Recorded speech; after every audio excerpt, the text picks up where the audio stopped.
नमस्कार, आप देख रहे हैं यूथ इंडिया एनटीवी और मैं हूं आपका दोस्त राजा पांडे। मनीष कश्यप के जो समर्थक है, चाहने वाले हैं, उनके लिए बहुत बड़ी खबर। मनीष कश्यप बहुत जल्द बिहार आएंगे। कहते हैं ना, मुद्दई लाख बुरा चाहे तो क्या होता है, वही होता है जो मंजूरे खुदा होता है। बहुत जल्द मनीष कश्यप बाहर आएंगे। थोड़ा सब्र और पेशेंस रखिए। वो तो सबको पता है, जब पुलिस की हथकड़ी जब हाथ में लग जाती है ना, तो कुछ दिन तो रहना ही पड़ता है। मजबूरी है। पुलिस और कानून ऐसी है कि बिना कोई कारण बताए आपको अंदर डाल सकती है और परेशान कर सकती है, प्रताड़ित कर सकती है। जैसे कि मनीष कश्यप के साथ में हुआ है, उनको प्रताड़ित किया जा रहा है। मनीष कश्यप के ऊपर फेक वीडियो वायरल करने का केस चल रहा है। कई बार डेट मिला, डेट पे डेट मिल रहा है, लेकिन सुनवाई नहीं हो रहा है, फैसला नहीं हो रहा है मनीष कश्यप के केस में। मनीष कश्यप के जो केस हुआ है, ऐसा केस बहुत सारे लोगों पर हुआ है। सबकी सुनवाई हो चुकी है, सबके साथ में इंसाफ भी हो चुका है, लेकिन मनीष कश्यप के साथ में इंसाफ होने की नाम नहीं ले रहा है। बिकॉज सरकार ही पीछे पड़ चुकी है। अब पूरी कहानी बताएंगे आपको हम कि मनीष कश्यप कब बिहार आएंगे। बस वीडियो में अंत तक बने रहिए और थोड़ा पेशेंस रखिए। बताएंगे पूरी कहानी विस्तार से। और अभी तक आपने हमारे चैनल को सब्सक्राइब नहीं किया है तो प्लीज लाल बटन दबा के चैनल को सब्सक्राइब कर लीजिए, लाइक कर दीजिए और बेल के आइकन को जरूर प्रेस कर लीजिएगा, ताकि जो भी बड़ा अपडेट हो, न्यूज हो, सीधा आप तक पहुंच सके। अब आइए बात करते हैं विस्तार से। एक झलक बताते हैं आपको पिछले कहानी का। आप सभी को पता है कि तमिलनाडु कांड में मनीष कश्यप को अंदर डाला गया है, फेक वीडियो वायरल करने के जुलूम में। जो काम उन्होंने किया ही नहीं है। मनीष कश्यप चिल्ला चिल्ला के बोल रहे थे कि गलत बात, आप जाके देखिए वीडियो में, हमने कोई फेक वीडियो वायरल नहीं किया है। लेकिन उनकी बात को इग्नोर कर दिया गया। जायती हुआ मनीष कश्यप के साथ में जबरदस्ती, बिना कोई कारण बताए। एक तो कुर्ती जब्ती हुआ एक मामूली केस में, जो कि प्रावधान के खिलाफ है। उनकी अकाउंट का सार्वजनिक कर दिया गया, वो भी खिलाफ है, कानूनन खिलाफ है। किसी के अकाउंट का सार्वजनिक करना कोई गहन अपराधी तो नहीं है, कोई बहुत बड़ा अपराध तो नहीं किए हैं, कुछ भी नहीं किया मनीष कश्यप, फिर भी उनके अकाउंट को सीज कर दिया गया, सार्वजनिक कर दिया गया, कुर्ती जब्ती हुआ।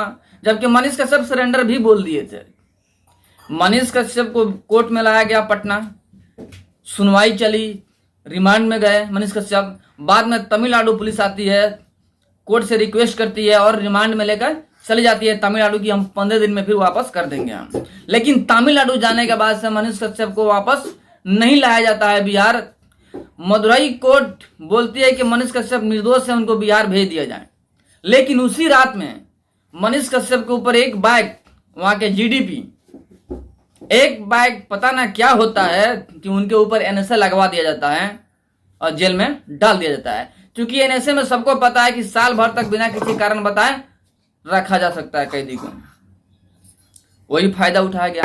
और इसके पीछे भारी रीजन यह था कि मनीष कश्यप ने जब इनके ऊपर केस हुआ था तो एक छोटी सी बात बोले थे तेजस्वी यादव से कि भाई जेल तो जाएंगे हम, बट जेल से आने के बाद 180 दिन में आपका सरकार गिरवा देंगे।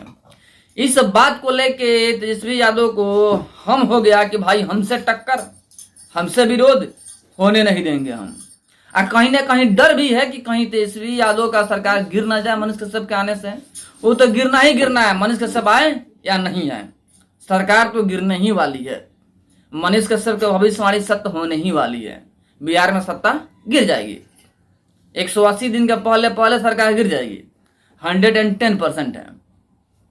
अब मनीष कश्यप का केस, जिस केस में कुर्ती जब्ती हुआ था, उस केस का सुनवाई बेतिया कोर्ट में था।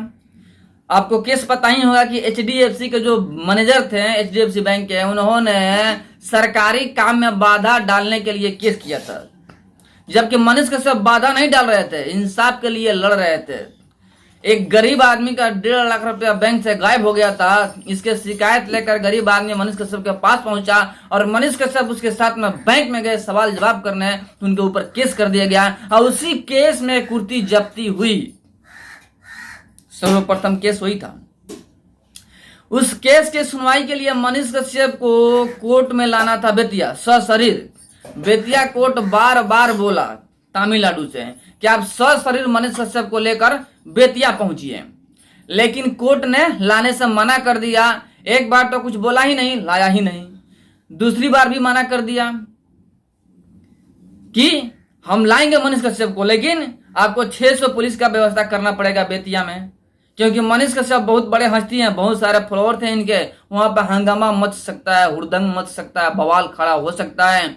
आप 600 पुलिस की व्यवस्था कीजिए तो हम लाएंगे। क्योंकि पता है तमिलनाडु को कि बिहार सरकार व्यवस्था करेगी ही नहीं, क्योंकि मनीष कश्यप को जेल में डलवाने वाली तो बिहार सरकार ही है ना। तो बिहार सरकार क्यों मुहैया करेगी 600 पुलिस को? नहीं लाएगी 600 पुलिस, ना पुलिस लाएगी ना मनीष कश्यप बाहर आएंगे। 100% की बात है। यानी खेल खेला जा रहा है, षड्यंत्र खेला जा रहा है आपस में कि मनीष कश्यप बाहर नहीं आए। अंततः दूसरी बार मनीष कश्यप नहीं आया, तीसरी बार भी नहीं लाया गया मनीष कश्यप को। अंत में कोर्ट ने सख्त कदम उठाया और रिमाइंडर नोटिस जारी किया, याद दिलवाया कि देखिए हमने आपको पहले भी बोला था, आप नहीं लाए थे, लाना ही होगा सशरीर नेक्स्ट टाइम।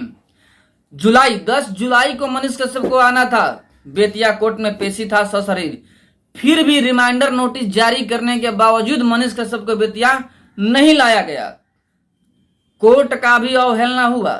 अब कोर्ट के जो वकील हैं, सरकारी वकील, उन्होंने कहा कि अवमानना का केस करेंगे हम, अवहेलना का केस करेंगे हम तमिलनाडु के ऊपर, नोटिस जारी करेंगे। उन्होंने हमारा अपमान किया है, कोर्ट का अपमान किया है, तौहीन किया है, उनपे नोटिस जारी होगा। लेकिन अलग की बात है क्या होता है, कोर्ट का कितना वैल्यूएशन होता है। लेकिन एक बड़ी खुशखबरी यह है कि अब कोर्ट ने सख्त कदम उठा लिया है और 24 जुलाई को मनीष कश्यप को हर हाल में बेतिया में लाना ही होगा, वरना बहुत भारी कदम उठाएगी बेतिया कोर्ट। 10 जुलाई को आप लोग सब्र रखिए, पेशेंस रखिए। 10 जुलाई को मनीष कश्यप किसी भी हालात में बेतिया कोर्ट में आएंगे, उनका पेशी होना सुनिश्चित है। अगर नहीं करती है ऐसा तमिलनाडु पुलिस तो भैया फिर गड़बड़ मामला हो जाएगा, क्योंकि कोर्ट भारी से भारी, सख्त से सख्त कदम उठाएगी और भारी एक्शन लेगी। कुछ भी हो सकता है, नोटिस भी जारी हो सकता है तमिलनाडु गवर्नमेंट के ऊपर, तमिलनाडु पुलिस के ऊपर, क्योंकि कोर्ट का अवहेलना बार बार किया गया है फजूल का बात बना करके। ऐसा कोई बहाना कहानी ही नहीं है कि बेतिया में हंगामा मच जाएगा। मनीष कश्यप के कोई भी समर्थक हंगामा करते ही नहीं है, सपोर्ट करते हैं शांतिपूर्ण तरीके से, हिंसापूर्ण तरीके से नहीं, अहिंसापूर्ण तरीके से मनीष कश्यप के समर्थक जो हैं सपोर्ट करते हैं। लेकिन एक बहाना चाहिए नहीं लाने का, जो कि बहाना तमिलनाडु पुलिस बार बार कर रही है। आज जिस केस में मनीष कश्यप अंदर गए हैं ना, उसी केस में बहुत सारे लोगों पे FIR हुआ था, सभी को न्याय मिल चुका, सभी के साथ में बेल हो चुका, सभी बाहर आ चुके हैं। लेकिन मनीष कश्यप के साथ में अन्याय आखिर क्यों? यानी मनीष कश्यप के साथ में जाति और दुश्मनी साधा जा रहा है, पर्सनल दुश्मनी, तभी तो मनीष कश्यप को बाहर नहीं लाया दिया जा रहा है। सेम केस में लोगों के ऊपर NSA नहीं लगा, तो फिर मनीष कश्यप के ऊपर क्यों लगा? एक ही केस, फिर मनीष कश्यप के ऊपर क्यों लगा? प्रभात खबर के ऊपर क्यों नहीं लगा?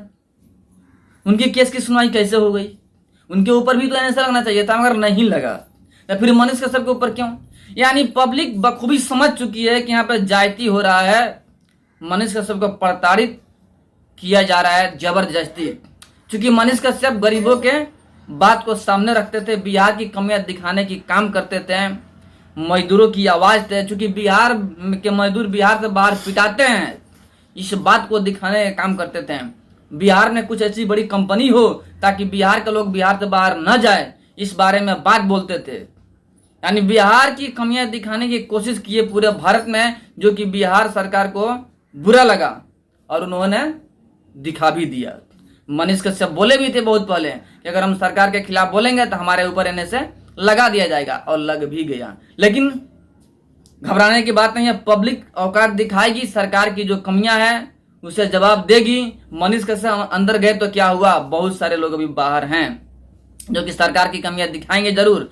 और मनीष कश्यप को जेल में डालकर प्रताड़ित करने का जो काम किया है सरकार, उसका जवाब भी पब्लिक देगी। बस चुनाव आने दीजिए। बाकी इस सब मामले में आप क्या सोच रखते हैं कमेंट में बताइएगा जरूर। फिर मिलते हैं आप समय एक बड़े अपडेट और बड़े न्यूज के साथ में, तब तक के लिए जय हिंद।